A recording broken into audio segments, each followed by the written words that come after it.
Hello everyone and welcome to my channel. I'm Davide Mengoli. Are you ready for another amazing adventure? This is like sharing my inner parts, the most valuable part of my life, the things that I love the most, which is traveling.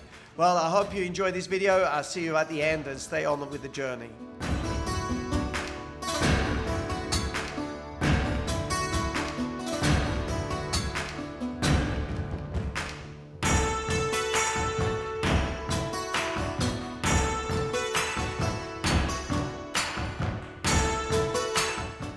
Very warm, weather a bit unsettled, but ready to move out from Hanoi. We'll come back here. Incredible city, probably one of the biggest capitals at the moment in Southeast Asia with 8 to 10 million people. But nice to see the trend changing with these young people having coffee in these beautiful coffee places with very new. When we think of coffee, we think of companies like Starbucks, like they created something, but these guys, they're so forward with their coffee, so amazing to see what they have done here in just a very short space of time. Beautiful, iconic place, right on the lake. Seeing all these crowds in the morning dancing and exercising, just like over there at the moment. We're gonna leave Hanoi and we are heading to? Yeah, Hajang. Amazing world. Really? So no many cars there? No car at all. No car at all? Yes. So we are going to be transported into nature? Yes.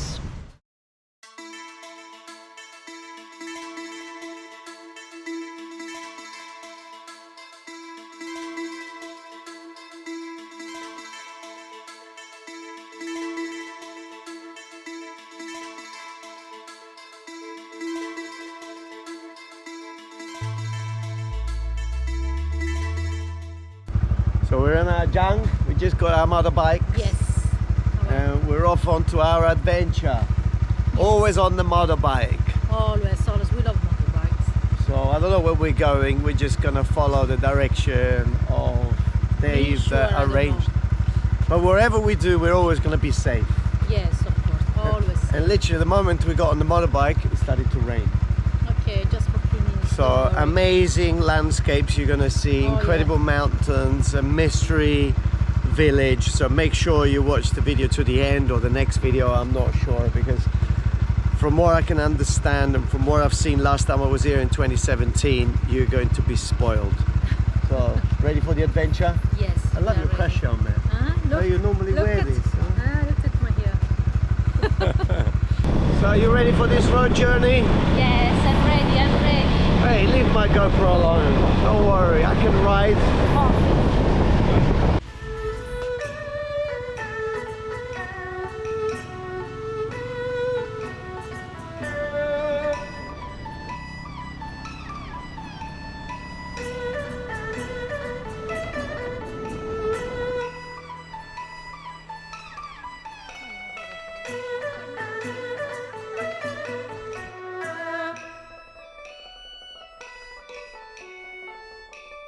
I bought for you. The mocha. Yeah. And this is the finest coffee in Vietnam. 80 per 400 in 100.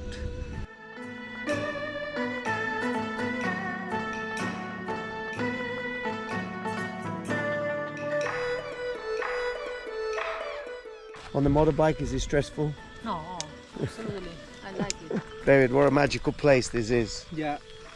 So we're only a couple of kilometers from where you're building a luxurious resort. Yes. Is that right?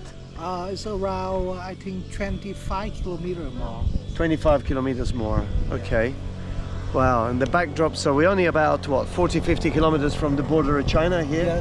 Yes. So this is a national park. Yeah. What's the main thing people work here? What do they do? Mostly in here they do the forestry and farming. Okay. Yes. Now some of them turn into tourism. Right. Yeah. But like 80% is still forestry and agriculture. Wow. Yeah. It's so beautiful, very picturesque. Yeah. It's so clean, and having an Italian coffee here with a mocha, it's a real treat, huh, Barbara? We're an amazing location. I visited this location in 2017.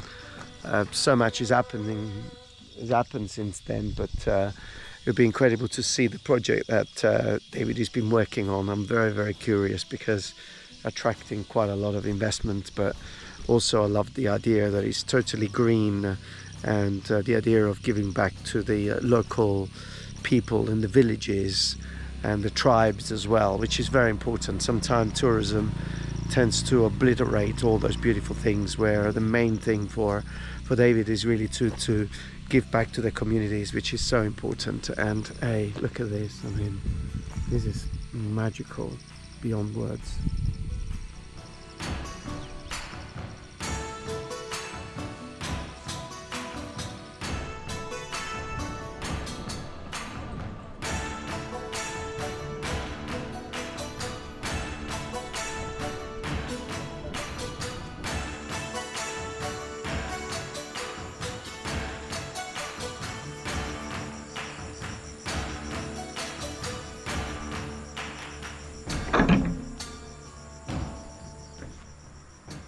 Hello. Hello. Wow. Is there a small shell? Yes, very small. The only problem is that.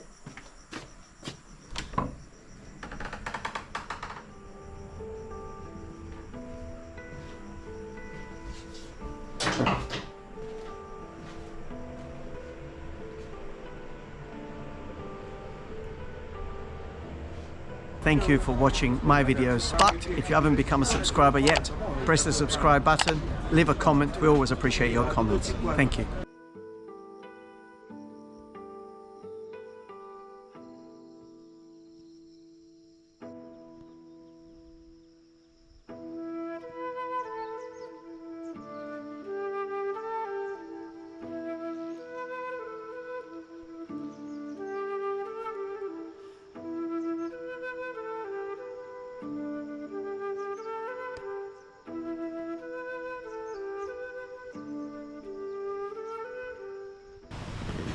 Thank God it's Friday. Yeah, it's Friday. Thank God it's Friday to everyone. Incredible how quickly the time is going, and we're in a magical spot. Just about to move on this morning, but we're on the Rocky Plateau in Vietnam, and in fact you can probably see already the type of land here, with these spiky pieces of rock sticking out. The place where we spend the night, it's a beautiful eco lodge embedded here in almost at the top of the valley. So with this beautiful valley and the rice fields in the bottom there. Anyone watching this video, I'll encourage everybody to do some traveling. I'll encourage everyone to get out of the comfort zone, explore, and by doing that you come across different cultures, food, people, sounds, smells, everything. I'm rushing there all the time. We got our friend waiting for us. He's going to take us into a village where there is a building like a palace that goes back to the 15th century. He's waiting for us on that platform there. Oh, are you still there? That means that you are enjoying our videos. Thank you very much for following the channel. Did you know that every Friday we issue a video called Thank God It's Friday, and you can see it if you join our membership? Do that, and I'll see you every Friday. Good morning. Oh my God, look at this.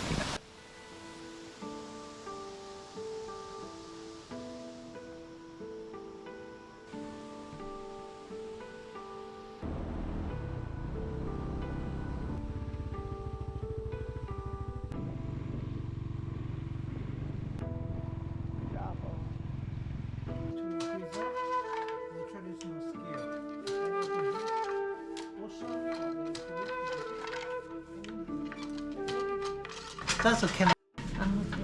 That's a can. And then they had to dry it and then make all the skin out. It's become like this.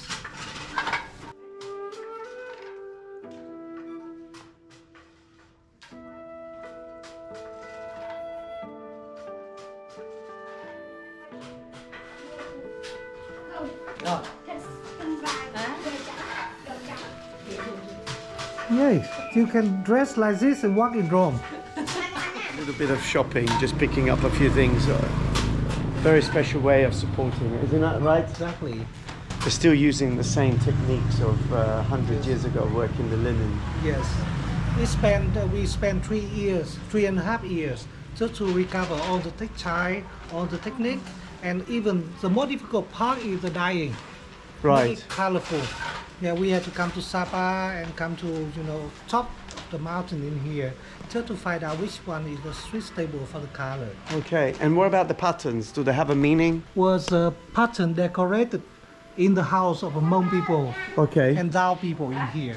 So, for example, this one,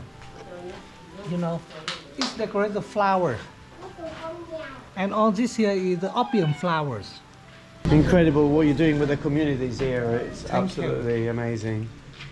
It'd be great for people traveling over to spend time with the Yes. community to learn. This was the main road Yeah, that people before. used to travel to Dongban. Yes. And now they go up into the mountains, so not many people come through Yes. here.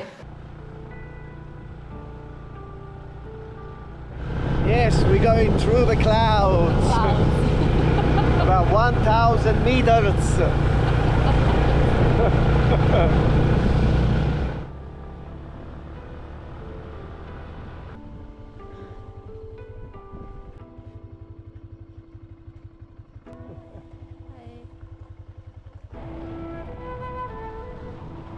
So we have reached the rocky plateau. In this area there is very, very little soil, or actually not soil at all. It's just rocks as we riding through this valley. Now before Vietnam was united, this north area was very well known for the cultivation of opium. So all these mountains, or between the rocks here, they will plant opium, or the poppy. So there will be all poppy fields. And then when the South Vietnam took over, they actually banned the opium and had to train people to plant sweet corn. So you see the sweet corn growing in the mountains in a very loose style between the rocks. Take on, take off, take on, take off, take on. Never stop, riding in the rain. But if you lived in London for many years, I mean, riding in the rain, I was riding my bicycle in the rain all the time. Yeah, absolutely fine. At least here is warmer. Ready? Ready, go.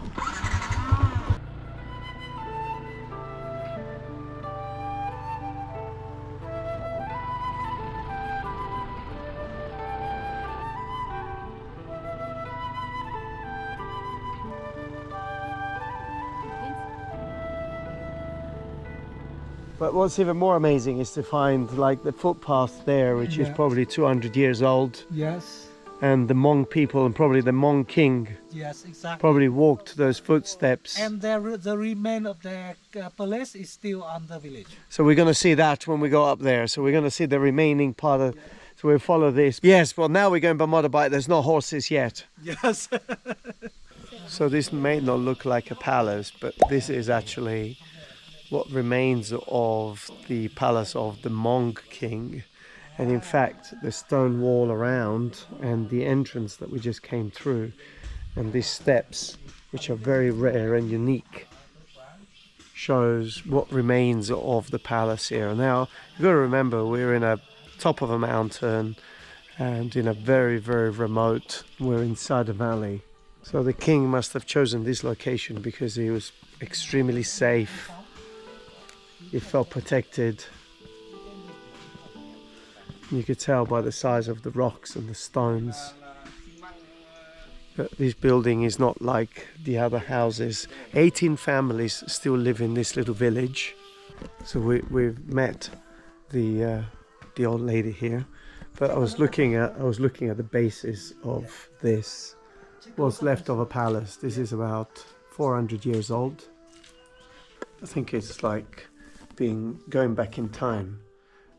She's working the linen, Yeah. so she's actually breaking the thread, Yeah. and a process that now is made by machinery, but she's actually doing it by hand. Yes, exactly. Beautiful. Wow. So we're about to step out of what was formerly the palace of the Hmong King, and we just met this amazing gentleman who's 6-7 generations, and he's now the leader of this little village. We're closing the door behind us, but if you look at the setting where we are, we leave everything undisturbed. Cabbage there. They've got everything they need. They collect the wood. They've got their own vegetables, sweet corn, rice. And it's great to know that these places can be kept undisturbed. It would be a shame for some big developer to come in and turn this into some kind of tourist attractions. These people have been here undisturbed for more than 300 years, passing it on onto generations, the traditions, also the way of living. And it would be such a shame to just come in and with money bring something that it's totally polluted to such a genuine way of connecting to nature and connecting to life. So I was honored to meet the ancestor of the Hmong King here in Dong Van. It's just, I think, over the years, you know, we've complicated our life so much.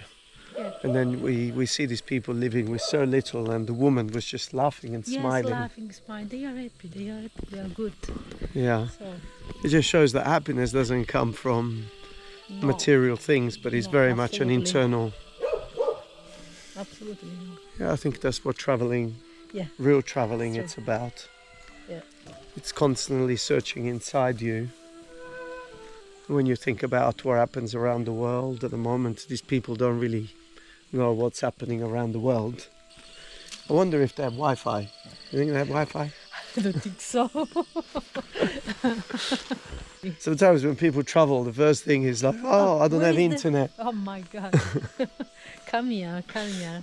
So anyway, I hope these few minutes of this video help you to reflect about the beauty of life, and also the importance of traveling, and traveling in this particular way. Take your time, slow travel. I hope you can feel the feeling you can feel here. It's so amazing, so very deep feeling here.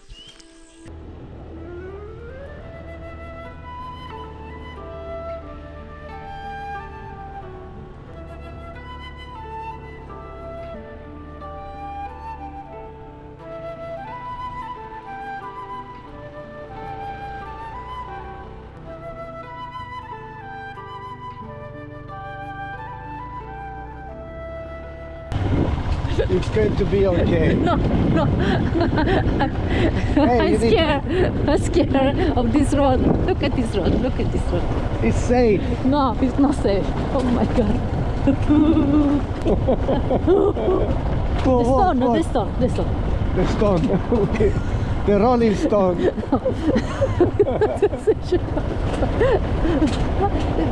No fast. No, No, fast. slowly. Slowly. We are arrived. We can stop here, we can walk. The We road can is- walk, yeah? Yes, we can walk, Davide, we can walk, please. Se non cadiamo, Davide non è contento. Aiuto. Barbara, everything okay? So and so. I don't like this type of road, you know. David, no easy project. You don't like easy project, eh, David? Barbara doesn't agree with the location of your project. You don't get to places like this quite easily, but look at this. A house made of mud. Hello, Davide. So we're about, what, 20 kilometers from Dong Van? Yeah, 20. And we're right on the border with China. Yes. Oh, This way. Go on 40 kilometer, 30 kilometer more. 40? 30. 30. So we're about 30 kilometers from the border with China. In fact, I saw the signs, the Belt Yeah. Yeah, Road. the Yeah. Yes. And this house, how old is the house? Up to now, it's around nearly 200 years old. Seen that? This is like the decoration symbolized for the money, the coin. You see the other one there? And so this was the Hmong family Yeah, the Hmong family. that came down from, well, China, I guess. Yeah, And China's actually in the beginning of at the middle of 19th century. Get inside. beautiful, the building. It's really, I mean, to think that you are in the countryside and then you come across buildings like this. Oh, wow.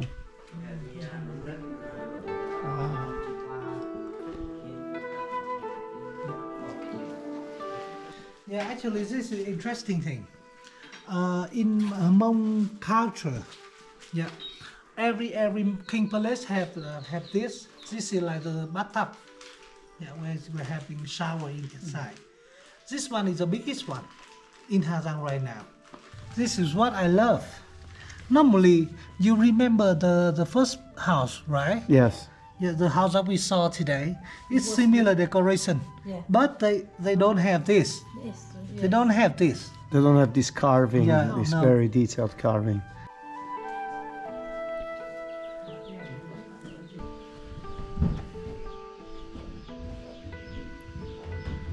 So this house would have accommodated the king, and then what, the servants as well, or the servants would have been outside? Normally, the king and his family and the servant will live around.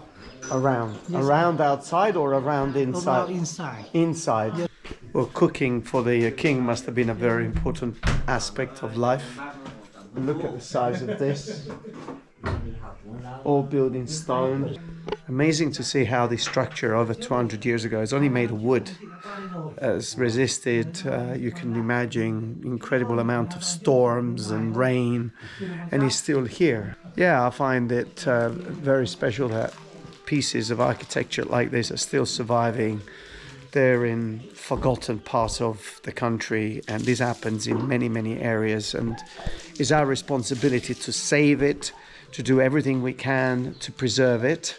When it comes to local people everywhere, even in Puglia, where I do a lot of my work, there was stuff there going back 3,000-4,000 years ago, even earlier, but the local people, they just saw it for what it was, and a very practical use, destroying a lot of that heritage. So it is our responsibility to make sure that buildings like this survive, and our responsibility also that buildings like this can tell a story. So let's go and have a tea with them now. So it's absolutely amazing how a palace has been turned into almost like a farm, people leaving, and they've got goats, but it's normal, you know, it's survival, it's what it is. You know, the Hmong and the king was here a few hundred years ago, he's not here anymore, and people adapted a building a little bit like a shell. You know, we get inside and we use it, we abuse it, but ultimately we just want to survive. But in this particular phase, it would be nice to see this building going back to full glory. I'm going to follow the development with David. I'm encouraging him to start a YouTube channel as well, because he works really hard with the Vietnamese government and the local authorities and the local people. So in this particular case, they're looking at relocating these people around here and then set this up, refurbish it, set it up as a community museum. And so the people that live here at the moment would get the benefit of the visitors and the tickets, and also the future generations will get the benefit of seeing a building going back and connecting and creating that amazing connection with our past that I very often talk about. So what an amazing job David is doing here. It's not easy if you think in every community, like what I'm doing in Italy as well. I'm always considered a little bit of an outsider, and you really have to work hard and you really have to get that connection with the local people in order to get the best out for them. And that's exactly what's happening here. If I look at the way it's accepted by the local people, means that it's a good soul, it's a good person, the heart is in the right place, and he's doing everything he can do to preserve the history, the heritage of this country. So before I go inside, this is another part of the palace, very clearly. It's got some Chinese writing Yeah, this is not Vietnamese. Actually, this is the Hmong writing is very similar to Chinese. Chinese. Yes. So this writing will be original, will be at least 100 years old? It's very old. This I'm one asking very the questions, but they probably have never noticed it themselves, but it's been there for 100 years. They said, yeah, it's very, very old, and it's Chinese. And the Hmong people, they came from China, they were writing Chinese.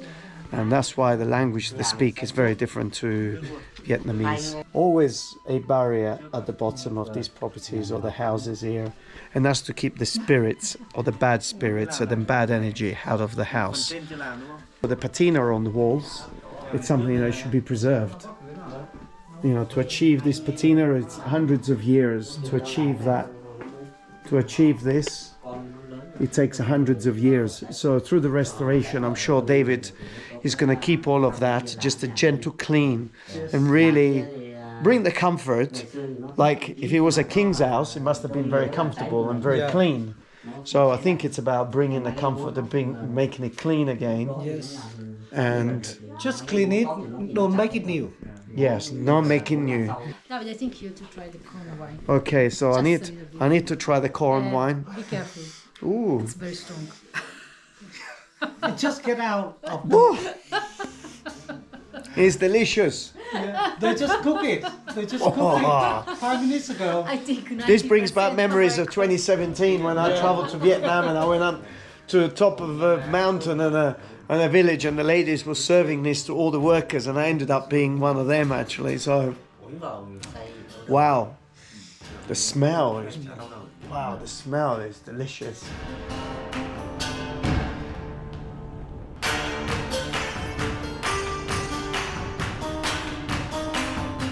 Wow, that was an adventurous trip.